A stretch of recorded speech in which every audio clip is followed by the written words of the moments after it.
सभी बड़ों को नमस्कार। आज एक नई कहानी सुनाने जा रहा हूँ, चांदी की पायल। जो साथी मेरे चैनल पर पहली बार आए हैं, कृपा करके मेरे वीडियो को लाइक और शेयर करें। आप सभी से विनती है कि आप ये कहानी अपने बच्चों को जरूर सुनवाएं ताकि वे अपने जीवन में विकास करें। तो आइए कहानी शुरू करते हैं। गांव से नए नए शहर आए। राम बहादुर और मीना काम ढूंढ रहे थे। राम बहादुर के गांव का दोस्त हरिया उसे काम दिलवा देता है। मजदूरी का काम मिलने से राम बहादुर बहुत खुश था। इधर मीना ने सड़क के किनारे पटरी पर एक छोटा सा तंबू बनाकर उसमें अपनी गृहस्थी जमा ली थी। एक नन्ही सी बेटी कंचन, जो कि अभी बस 6 साल की थी, उसे कुछ समझ नहीं आ रहा था। नई जगह, इतनी भीड़, ये सब देखकर वह डर रही थी। मीना ने कंचन को अपनी गोद में बिठाया और कहा, बेटा डरो नहीं, हम शहर में आए हैं, यहाँ बहुत पैसा कमाएंगे, तुझे अच्छे से पढ़ाएंगे। यह सुनकर कंचन ने पूछा, माँ हमारा गांव में इतना बड़ा मकान था, उसे छोड़कर यहाँ छोटे से पन्नी के मकान में क्यों आ गए? यहाँ हमारा घर नहीं है तो अपने गांव चलो।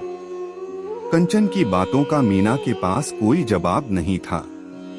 वह उसे समझाते हुए कहती है, बेटी चिंता मत कर, तेरे बाबा बहुत मेहनत कर रहे हैं। एक दिन शहर में भी हमारा अपना घर होगा। शाम को राम बहादुर वापस आया। उसे जो मजदूरी से पैसे मिले थे, उनसे वह खाना बनाने का सामान ले आया। मीना ने वहीं पास में चूल्हा बनाकर खाना तैयार किया। फिर तीनों खाकर अपनी छोटे से तंबू में जाकर सोने लगे। मीना ने राम बहादुर से कंचन की बात की। राम बहादुर ने कहा, अगर सही से काम मिलता रहा और कुछ पैसे बच गए तो किराए पर एक छोटा सा कमरा ले लेंगे। अगले दिन राम बहादुर काम पर चला जाता है। मीना कंचन को लेकर काम ढूंढने निकलती है। अपने तंबू को बंद करके दोनों माँ बेटी पास ही के गली में पहुंच जाती है। मीना कई घरों में झाड़ू पोंछे के काम के लिए कहती है, लेकिन उसे कहीं भी काम नहीं मिलता। इसी तरह एक सप्ताह बीत जाता है। राम बहादुर की कमाई से किसी तरह एक टाइम का खाना बन जाता था। उम्मीद है आपको कहानी पसंद आ रही होगी। कृपा करके मेरी वीडियो को लाइक शेयर कर दे और मेरे चैनल को सब्सक्राइब कर दे। अब आगे की शेष कहानी सुनिए। एक दिन मीना और कंचन काम ढूंढने जा रहे थे। एक दुकान के आगे कंचन रुक जाती है। वह एक सुनार की दुकान थी। वहां सामने शीशे के शोकेस में एक सुंदर सी चांदी की पायल रखी थी, जिसे देखकर कंचन रुक जाती है। कंचन कहती है, माँ ये मुझे चाहिए, ये छम छम करती पायल पहननी है। मीना उसे समझाती है, बेटा ये तो बहुत महंगी होगी, हमारे पास खाने के भी पैसे नहीं हैं, ये कहाँ से ले पाएंगे। लेकिन कंचन गुस्सा हो जाती है। वह जिद करने लगती है। मीना उसे किसी तरह समझाकर वापस ले आती है। शाम को कंचन बिना खाना खाए सो जाती है। मीना राम बहादुर को सारी बात बताती है। राम बहादुर कहता है, तू चिंता मत कर, यहीं पास बाजार में नकली पायल मिलती है, मैं कल ले आऊंगा। उसे क्या पता लगेगा चांदी की है या नहीं। अगले दिन राम बहादुर शाम को पायल लेकर घर आता है। कंचन बहुत खुश हो जाती है। 2 दिन बाद मीना के साथ कंचन वापस उसी दुकान के आगे से गुजरती है। वहां उसे वही चांदी की पायल दिखती है। कंचन दोनों पायल को मिलाने लगती है। उस चांदी की पायल के सामने अपनी पायल उसे फीकी नजर आती है। कंचन अपनी माँ से कहती है, माँ तुमने मुझे नकली पायल लाकर दी, असली देखो कितनी चमक रही है। मीना ने समझाया, बेटी ये पुरानी हो गई, वो नई है, इसलिए ऐसा लग रहा है।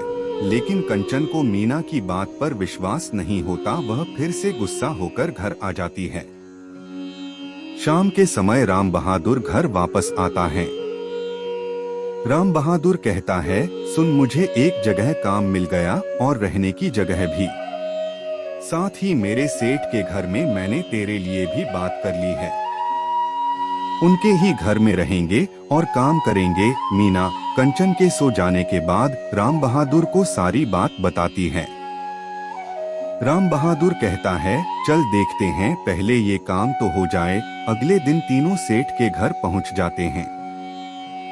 राम बहादुर से के कारखाने में काम करता था और मीना सेठ के घर में काम करने लगी थी। एक दिन कंचन बाहर बरामदे में बैठी थी। मीना झाड़ू पोंछा लगा रही थी। तभी सेठ जी की बेटी वहां आई। कंचन ने देखा, उसने वही चांदी की पायल पहन रखी थी। उसे देखकर कंचन जोर जोर से रोने लगी। कंचन का रोना सुनकर मीना दौड़कर उसके पास आई। सेठ, सेठानी, राम बहादुर भी वहीं आ गए। मीना ने कंचन को किसी तरह चुप कराया, फिर रोने का कारण पूछा तो कंचन ने कहा, इसने वो पायल पहन ली जिसे मैंने दुकान में देखा था, अब मैं क्या पहनूंगी? सेठ जी ने पूछा तो राम बहादुर ने सारी बात बता दी। यह सुनकर सेठ जी ने कहा, बच्चे सबके एक जैसे होते हैं, चल मैं इसके लिए तुझे पायल दिला देता हूँ। थोड़े थोड़े पैसे मजदूरी में से कटवा लेना। शाम को वापस आते समय सेठ जी ने कंचन के लिए पायल खरीद ली। राम बहादुर ने कंचन को पायल दी तो वह बहुत खुश हुई। अगले 7 महीने तक मीना और राम बहादुर अपनी मजदूरी में से थोड़े थोड़े पैसे कटवाते रहे। अपने बच्चे की एक खुशी के लिए माता पिता बहुत कष्ट उठाते हैं। बच्चों को भी अपने माता पिता का आदर सम्मान करना चाहिए। पूरी कहानी ध्यान से सुनने के लिए धन्यवाद। अंत में यही कहूँगा, ईश्वर आप सभी को सुखी रखे और अपना ख्याल रखे। उम्मीद है कि आपको यह कहानी पसंद आई होगी। आपका कोई भी सुझाव है तो मुझे कमेंट में कह सकते हैं। कृपा करके आप मेरे चैनल को सब्सक्राइब करें और मेरी वीडियो को लाइक करें। अब मैं मिलता हूँ आपको अगली वीडियो में।